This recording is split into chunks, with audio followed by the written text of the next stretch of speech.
Suzlon, Inox Wind, Waaree Energies, NTPC Green, and Adani Green. Now, these are the names that every investor has definitely come across. Why? Because renewable energy is one of the most exciting and rapidly growing sectors with immense potential for long term returns.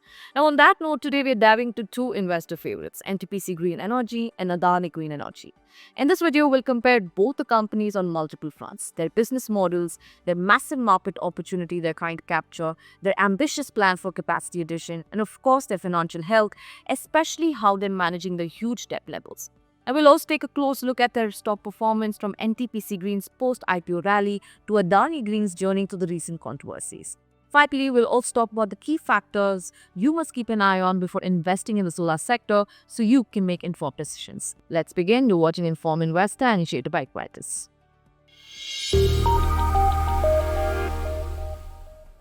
Our economy is growing at a rapid pace, and we are seeing a lot of activities in industries, construction, and transportation. Now, with all this growth, one thing that's going to increase the amount of electricity we use. Now, in fact, India's power demand is expected to grow at a rate of 6 to 7% per year from fiscal year 23 to fiscal year 30, and that's faster than what we've seen in the past. But here's the thing, to meet this rising demand, India faces a big challenge. We need to balance energy security with tackling climate change. Now, right now, we rely heavily on energy imports. About 80% of our oil, 50% of our gas, and 25% of our coal comes from other countries. Now, this costs us a lot of money and, more importantly, puts our energy security at risk. On top of that, using coal for energy contributes to a lot of carbon emissions. In fact, in 2021, India was the third largest emitter of carbon dioxide globally. So the big question is, how do we grow economically while cutting down on emissions to ensure sustainable development? Well, the key lies in renewable energy. Now, in simple terms, what we're talking about here is shifting from traditional fossil fuels like coal to cleaner, renewable sources like solar, wind, and hydropower. And we've already seen some solid progress on this front. Over the past decade, India's renewable energy contribution to the total installed capacity has grown significantly. Now, back in fiscal year 16, renewables made up 29% of our energy mix. Now, fast forward to fiscal year 24, and that number has jumped to 46.2%. Now, it's a pretty impressive shift. Now, renewable power generation has been growing at a CAGR of 10% from fiscal year 16 to fiscal year 24, and now India has around 203 gigawatt of renewable energy capacity. Now, we had a mix of renewable sources, hydro, solar, wind, etc. Now, each of these play an important role in reducing our reliance on fossil fuels. Hydropower uses the flow of water, solar harnesses sunlight, and wind power takes advantages of those busy days. Now, right now, solar leads the charge with about 92 gigawatts, followed by wind at 47.72 gigawatt. Hydroelectric power also play a key role, with large hydro projects contributing about 46.93 gigawatt and small hydro adding up to 5.07 gigawatt. Now, looking to the future, India has set a pretty ambitious target. By 2030, we want 50% of our electricity to come from non-fossil fuels, and we're aiming for 500 gigawatt of renewable energy capacity. Now, this presents a huge opportunities for companies in the renewable energy space to expand and grow. And most of this growing is also coming from the solar energy. Now, for solar power companies, this is a great opportunity, and they're taking full advantage of it by increasing their operations to meet the growing demand. Now, two major players in the solar energy space are NTPC Green Energy and Adani Green Energy. Now, NTPC Green Energy is a big name in India's energy market. It started as a part of NTPC Limited, but later became its own company focused on renewable energy. Today, it manages all of NTPC's renewable energy projects. Now, one of the big advantages NTPC Green Energy has is its strong connection to NTPC, a top government-run company with Maharatna status. Now, because NTPC is so well known and financially strong, NTPC Green Energy gets low borrowing costs and also enjoys long-term stability. Now, NTPC mainly focuses on large solar and wind power projects across India. Now, most of its revenue, about 98%, comes from solar energy, which shows just how important this area is for the company. Now, coming to Adani Green Energy, which is a part of the Adani Group. This company develops and runs large solar and wind farms. Most of its operations are also in solar. The energy they generate is sold to the government and other government-backed companies. Now, Adani Green Energy is more global in its approach, with projects and partnerships outside India. Now, let's dive into the project agreements and clients of these renewable energy companies. When we talk about these agreements, we're basically looking at how these companies sell the electricity they generate and who they're selling it to. Now, this is really important because it directly affects how much money they make and how stable they are financially. Now, NTPC Green Energy focuses a lot on something called long-term power purchase agreements. Now, these are contracts where they agree to sell electricity to a specific buyer, usually for 15 to 25 years at a fixed price. Now, the key part here is who they sign the contracts with. Now, NTPC mostly works with central government agencies like the Solar Energy Corporation of India and state government utilities. So why does this matter? Because these government clients are very reliable. Payments are secure since they're backed by the government, and the contracts guarantee steady cash flow over many years. It's like having a stable job with a regular paycheck.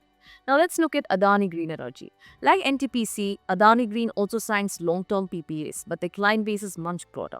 They don't just rely on government agencies. They work with private companies, utilities, and international clients. Now, what 93% of their projects are contracted under 25-year fixed tariff PPAs, meaning they have a steady price for the electricity they sell over the long term. However, around 7% of their projects are part of a merchant portfolio, which means they sell power at market prices that can change depending on demand, supply, and other factors. Now, in simple terms, both NTPC and Adani have long-term contracts to sell their energy, but while NTPC focuses mainly on government clients, Adani Green has a more diverse client base, including private companies and international buyers. Now, coming to order book. Adani Green currently operates at 11 gigawatt of renewable energy capacity, but they're aiming for a massive 50 gigawatt capacity in the next 5 to 6 years. Now, that's almost a 5-fold jump. The company's growth is largely being driven by solar energy project, which is the backbone of its portfolio. On the other hand, NTPC Green is currently operating at a more modest 3.3 gigawatt capacity. However, they also have an ambitious expansion pipeline of 23 gigawatt. Now let's get into the company's financials. Revenue is one of the key ways to evaluate any company, and for both of these players, their primary income comes from producing and selling renewable energy. Now, NTPC Green's revenue has been growing at a CAGR of 46% between fiscal year 22 and fiscal year 24. Now, Adani Green is still the biggest player in terms of absolute revenue. They have a much larger operational base and wider client reach, which gives them a strong revenue edge. However, their CAGR stands at 34%, which is solid but slightly slower compared to NTPC Green. But also in the first half of fiscal year 24-25, NTPC has only seen a growth of 7.3%, while Adani Green has grown at 34%. Coming to profits, the NTPC Green Energy has been growing at an incredible 90.75% CAGR. Adani Green Energy, on the other hand, at a CAGR of 60.52%. While it's slightly slower than NTPC, it's still solid and reflects steady growth. Now, one more thing to note is that NTPC also commands a higher PAT margin than Adani Green. PAT margin shows the percentage of revenue that ends up as profit for the company after all costs, taxes, and other expenses are deducted. Now let's talk about the debt these companies are taking on. Now, having more debt isn't necessarily bad. It can drive growth, but more debt also means higher risk, and success depends on how well the company manages it. So to measure how much debt they're using, we look at something called the debt to equity ratio. This shows how much of the company is financed by debt versus shareholder equity. Now here's what's happening. Now, NTPC's Green Energy's debt to equity ratio has come down significantly over the years. It was 4.41 in fiscal 22, reduced to 1.98 in fiscal 24, and now sits at 1.91 as of the first half of fiscal 25. Now, with the recent fresh issue proceeds of 10,000 from the IPO, the company also aims to use this to pay off the debt. Now, NTPC currently has a debt of around 18,000 crore as of September. Now, Adani Green, on the other hand, has a much higher debt-to-equity ratio. While it improved from a massive 19.36 in fiscal 22 to about 5.52 in fiscal 24, it's still much higher than NTPC. As the first half of the fiscal year 25, it's at 5.65, which means they're heavily dependent on debt to fund their aggressive expansion plans. Now, taking on debt is one thing, but we also need to check whether the company can comfortably pay off the interest. That's where the interest coverage ratio comes in. This tells us how easily the company can cover its interest payments from its profits. Now, a higher number is better because it means they have enough breathing room. Now, here's how the two companies stack up. NTPC Green Energy's interest coverage ratio has been steady, though slightly declining. It went from 3.17 in fiscal year 22 to about 2.64 in fiscal year 24, and as of the first half of fiscal year 25, it's at 2.6.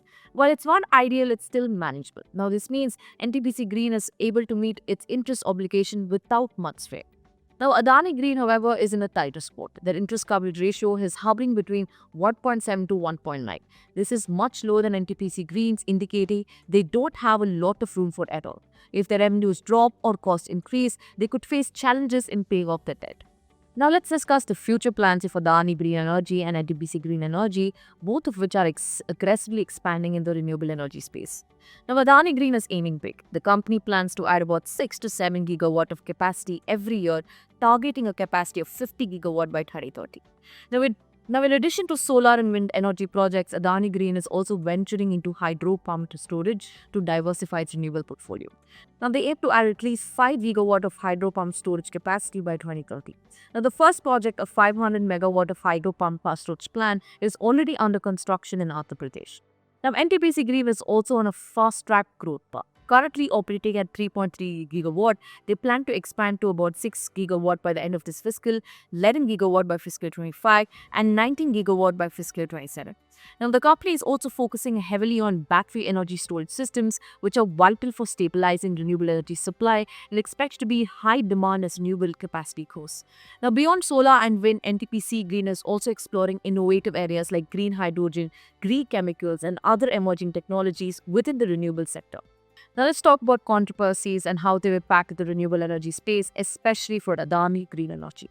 Recently, the Adani Group found itself in the spotlight for all the wrong reasons. US authorities have alleged that Indian billionaire Gautam Adani was involved in a $265 million scheme to bribe Indian state government officials to secure solar power supply case. Now, Adani Group has denied these allegations, but the impact on the stock was immediate. Adani Green Energy, the company directly involved, saw its share price plunge over 15% in just one day. And if you zoom out, the stock has been down by about 23% for the last 6 months. Now, the story is still developing and we'll have to see how it unfolds. But controversies like this do create uncertainty both for investors and for the broader renewable energy narrative. On the other hand, NTPC Green Energy operates with a different dynamic. As a wholly owned subsidiary of NTPC Limited, it inherits the strength and stability of its parent company, which is the Maharatna, one of India's top public sector enterprises. Now, to give you some context, NTPC contributes to nearly 17% of India's total installed capacity and about 24% of the country's power generation. Now, this backing gives NTPC Green Energy a solid foundation with strong financial support, credibility, and a brand reputation. While Adani Green Energy faces challenges due to ongoing allegations, NTPC continues to leverage its public sector package to maintain a stable and credible position in the renewable energy space. Now, both Adani Green and NTPC Green are key players in India's push towards renewable energy. With big government targets like 50% non-fossil fuel capacity by 2030 and net zero emissions by 2070, there's no doubt these companies are positioned to benefit. But as investors, here's what we need to keep in mind. Now, number one is government rules and tariffs. Tariffs, or the price they're allowed to charge for the electricity they generate, are a big deal. For example, NTPC Green has to sell power at low rates due to government contracts, which impacts how much money they make. And now any downward pressure on tariffs could severely shrink profits. Now, another issue is getting paid on time. Power producers, including these two, have struggled with delayed payments from electricity distribution companies. Now, these discoms often don't have enough cash because of inefficiencies and delayed reimbursements from the government. Now, if payments are delayed, it can mess up cash flows and make operations tricky. For example, NTPC Green's receivable days, which is how long it takes a business to collect payments from customers who have purchased products or services or credit, is very high. Now, let's talk about infrastructure. India's current transmission and energy storage systems aren't fully ready to handle the rapid growth in renewables. Now, without proper upgrades, this could lead to inefficiencies, making fossil fuels the backup option during peak demand. Now, that's not ideal for long-term growth in renewables. Now, moving on to the recent stock performances of Adani Green and the NTPC. Now, first up, Adani Green Energy. This stock has been absolutely on fire over the past few years, delivering a jaw-dropping 800% return in the last 5 years. Now, this is staggering return for investors, but let's not ignore the fact that the stock has taken a hit recently with controversies and market volatility. Now, even so, it remains one of the most talked about stocks in the renewable energy space. Now, buying to NTPC Green Energy. Now, it just made its stock market debut and it was a bit of a lukewarm start. But despite the weak listing, it has already gained over 30% since its IPO. So clearly, investors are showing confidence in the company's future potential. But here's what's important, which is valuations. Now, NTPC Green Energy trades at a staggering price to earnings ratio of 245 times. Adani Green, meanwhile, is currently trading at 160 times P. Now, what do these numbers mean? Now, a higher PE ratio usually indicates that investors have high expectations for the company's future growth. But it also means that the stock is expensive and the bar is incredibly high.